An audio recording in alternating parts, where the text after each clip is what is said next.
Before dawn on January 12, 1945, 5 heavy tanks waited under camouflage nets on the west bank of the Vistula. Frost silvered their engine decks. Their guns were loaded. And several miles ahead, the German front lay buried in snow. Trenches, bunkers, anti-tank guns, and defended villages layered one behind another. Then the eastern sky flashed white. Thousands of Soviet guns opened fire, and the frozen ground began to shake beneath 51 tons of armor. When the barrage lifted, these tanks would move first. Not because they were fast. They were among the slowest armored vehicles in the attack. They moved first because each one carried a field gun inside a turret. The machine was the Iosif Stalin II. It is often remembered as the Soviet answer to the Tiger. That is true, but incomplete. Its real purpose was more brutal and more important. It was built to hit the strongest point in a fortified line, survive the return fire, and smash open a path for the army behind it. The fastest Soviet advance of the war began with a siege hammer on tracks, and the entire machine can be understood through one decision: the gun. After the armored battles of 1943, the Red Army faced a problem it could measure. German Panthers and Tigers could engage Soviet tanks from ranges where the standard Soviet tank guns struggled against their frontal armor. A new heavy tank carrying another weapon in the same class as the T-34 would add weight and cost without adding a decisive advantage. So Soviet designers did not begin by asking what gun would fit comfortably inside a tank. They began with the effect they needed on the battlefield. Then they chose a weapon powerful enough to create it. The answer came from Corps artillery, the 122mm A-19 family, adapted into the D-25T tank gun. It was not a delicate solution. The barrel was long, the recoil was violent. A large muzzle brake was needed to tame the force at the end of the shot, but the shell was the point. A 122mm projectile could tear into heavy armor, split masonry, cave in a bunker face, or turn a defended room into debris with a single impact. The tank was not given a gun. The tank was built around a blow. That blow came with a cost. The D-25T used separate loading ammunition. The projectile and the propellant charge were carried as two different pieces. Inside the cramped fighting compartment, the loader first wrestled a shell weighing roughly 55 pounds into the breech. Then he reached for the separate charge. Then he closed the breech. Only then could the gun fire again. A tank gun using a fixed cartridge could be loaded in one movement. The IS-2 required 2. In combat, that usually limited it to about 2 or 3 rounds per minute. The ammunition was so bulky that the tank carried only 28 rounds. That was less than half the load of many medium tanks. And every round demanded physical labor from one man working in a steel box that lurched, pitched, filled with fumes, and rang from incoming hits. The gun did not merely determine what the IS-2 could destroy. It determined how long the tank could fight, how quickly it could answer, and how much punishment the loader could endure. The Soviets accepted all of it. They traded volume of fire for weight of impact. They gave up repeated chances in exchange for the possibility that one hit would be enough. Against armor, it often was. At Soviet proving grounds, captured German tanks were fired on to learn exactly what the new gun could do. The D-25T could defeat the Tiger's turret front at useful combat ranges. At shorter distance, the force of the impact could crack welds and tear at plate joints even when the armor did not fail neatly. The Panther was also vulnerable. Its frontal armor could be beaten under battlefield conditions, while its thinner side armor was exposed at far greater distance. The January 1945 tanks carried the earlier BR-471 armor-piercing projectile, not the improved post-war round that is sometimes used to inflate comparisons. The older shell was less impressive on a chart. It was still powerful enough to kill the German heavy tanks the IS-2 was likely to meet. But armor-piercing performance explains only half the weapon, and it is not the half that explains the Vistula. In practice, IS-2 crews loaded high explosive more often than armor-piercing. The OF-471 did not need to drill a clean hole through armor to change a battle. It needed to strike a wall, a bunker aperture, a stone farmhouse, an anti-tank gun position, a barricade sealing a village street. A medium tank might have to fire repeatedly, maneuver for a better angle, or wait for artillery to arrive. The 122mm gun could put artillery weight directly into the target from the front line. That was why the Red Army chose it. The IS-2 was not primarily designed to stalk enemy tanks. It was designed to remove the things that stop tank armies. That distinction changes everything. A Tiger was a dangerous target. A fortified line was the mission. Once that mission is clear, the rest of the tank begins to make sense. A breakthrough tank had to approach the enemy's strongest positions head-on. That meant it needed enough armor to absorb the first answer. By the winter of 1945, the IS-2's redesigned front hull, used a clean sloped plate roughly 4 inches thick. The shape improved the effective protection and reduced the vulnerable steps and joints of the earlier nose. The turret front was thick and rounded. The gun mantlet was heavier still. None of this made the tank invulnerable. German anti-tank guns could still kill it, especially from the side, at close range or with repeated hits. But the frontal armor gave the crew a chance to cross the most dangerous ground, reach direct fire distance, and deliver the shell that justified the machine. The tank weighed about 51 tons. Its road speed was roughly 23 miles per hour. It carried 4 men. Those numbers describe a vehicle built for one phase of a battle. It could break the door. It was not built to sprint through the house. That was also why Soviet commanders refused to distribute IS-2s across the front, one vehicle at a time. Only about 3,800 were built during the war, a tiny number beside the tens of thousands of T-34s. The heavy tanks were concentrated into independent Guards Heavy Tank Regiments. A standard regiment fielded 21 IS-2s, 4 companies of 5 tanks, plus a command tank. These units were not permanent parts of ordinary rifle divisions.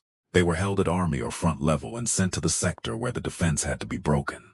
The organization was as important as the armor. One heavy tank could be isolated. 21 heavy tanks, supported by artillery, engineers, infantry, and medium armor, could become a moving breach. Even the title of the formation carried intent. Most Soviet units earned guard status after proving themselves in combat. The heavy tank regiments received it when they were formed. The army was telling everyone what these units were expected to be before they fired their first shot. Specialists for the hardest ground. In January 1945, that ground lay along the Vistula.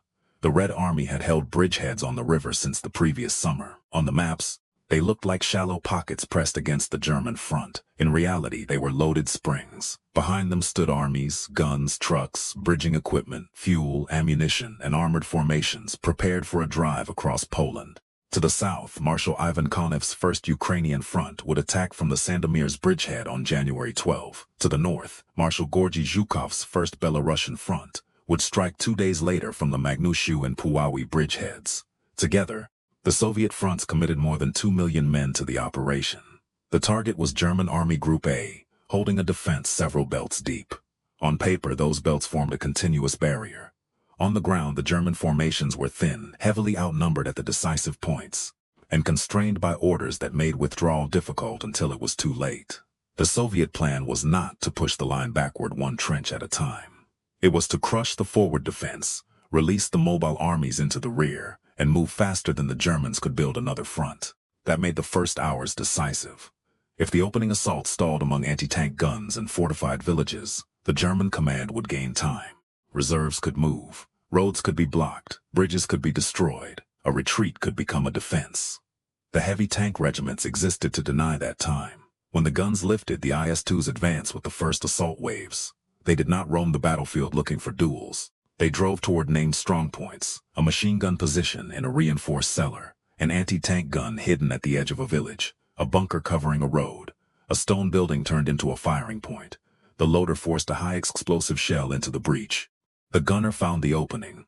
The commander called the target, and the tank fired artillery at direct range. That was the moment the design trade paid for itself. The slow reload mattered less when the first shell collapsed the position. The small ammunition supply mattered less when each round removed a target that might otherwise hold an entire company in place. The tank's speed mattered less because its job was not to outrun the T-34s. Its job was to make sure the T-34s never had to stop. Once a breach opened, medium tanks and infantry poured through. The IS-2s then shifted to the shoulders of the penetration, where German armor might counterattack and try to cut the corridor closed. There, the same gun changed roles.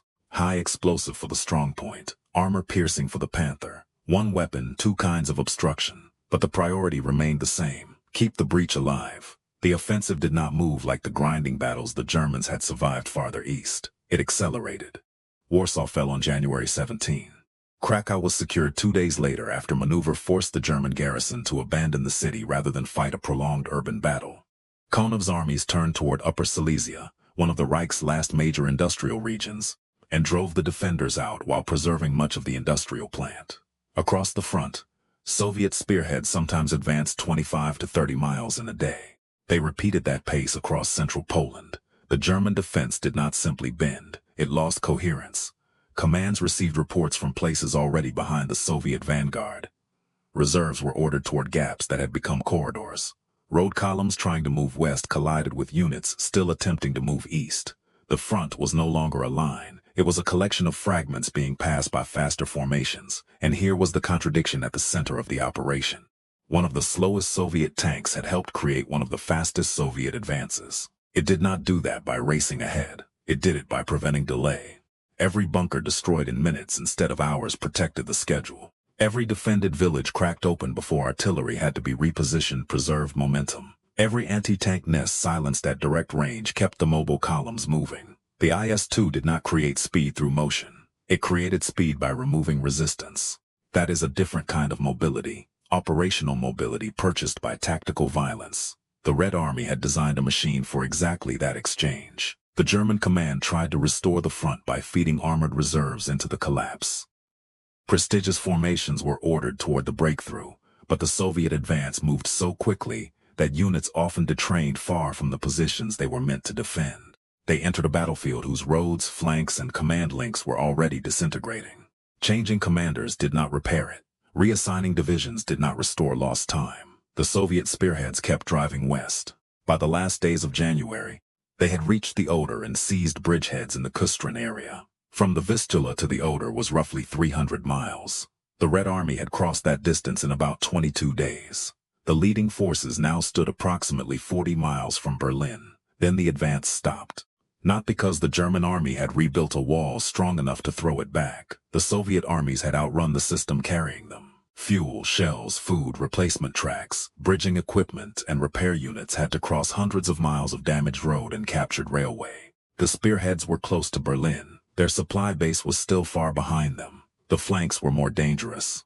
German forces remained in Pomerania to the north and in Silesia to the south. A direct drive on the capital risked pushing a narrow armored corridor between two large hostile masses. The armies needed to secure the Oder bridgeheads, clear the flanks, repair transport routes, and accumulate the weight required for the final assault. The siege hammer had opened the road. The rest of the army now had to catch up. And that pause exposes the limits of the IS-2 as clearly as the breakthrough reveals its strengths. 28 rounds were not enough for a prolonged fight. A heavy tank could empty its racks while the battle was still unfolding, then withdraw at the exact moment infantry needed its gun most. 2 or 3 rounds per minute were dangerous in a tank duel. A Panther or Tiger crew with a faster loading weapon might fire several times before the IS-2 could answer again. The Soviet crew could not afford a long exchange. They had to detect the target early. They had to place the first shot well. They had to make the weight of the shell compensate for the scarcity of chances, and the loader paid for every shot. There was no mechanical abstraction inside that turret. There was a man lifting 55 pounds of steel, turning in cramped space, ramming it forward, reaching for the charge, and doing it again while the hull jolted beneath him. The field gun gave the tank its power. The field gun also imposed its rhythm. Slow, heavy, exhausting, final. The vehicle's speed imposed another boundary. An IS-2 could lead the assault into a defensive belt. It could not conduct the long pursuit after the line broke. That job belonged to the T-34s, self-propelled guns, trucks, cavalry mechanized groups, and the tank armies built to exploit open ground. The heavy regiment struck the lock. The faster formations went through the door. This is why ranking the IS-2 as the war's best or worst tank misses the point. It was not designed to win every category. It did not have the fastest gun. It did not carry the most ammunition. It did not have the best mobility. It was not an ideal vehicle for a meeting engagement or a long independent chase. Its designers accepted those failures because the Red Army did not need another balanced medium tank. It needed a specialized answer to a specialized problem. How do you move an army through a fortified zone before the enemy can recover? You bring artillery weight to the front of the armored attack. You protect it with sloped armor. You concentrate it in elite regiments. And you fire it directly into whatever is stealing time from the offensive. The IS-2 could kill a Tiger. That made it feared. But the ability to kill a bunker, a gunhouse, a barricade, or a defended stone building was what made it strategically useful. Its greatest achievement in January 1945 was not a famous tank duel. It was the absence of delay. Strongpoint after strongpoint disappeared. The breach stayed open. The medium tanks kept moving. The rail junctions, river crossings, and road networks behind the German front were reached before a new line could harden around them. 300 miles vanished in 22 days. And the machine that helped make that speed possible could barely reach 23 miles per hour on a road. That is the real IS-2. Not a perfect tank, not a universal tank. A field gun wrapped in armor, organized into a regiment, and aimed at the exact place an army could not afford to stop. At the Vistula, the hammer came down. At the Oder, 3 weeks later it rested.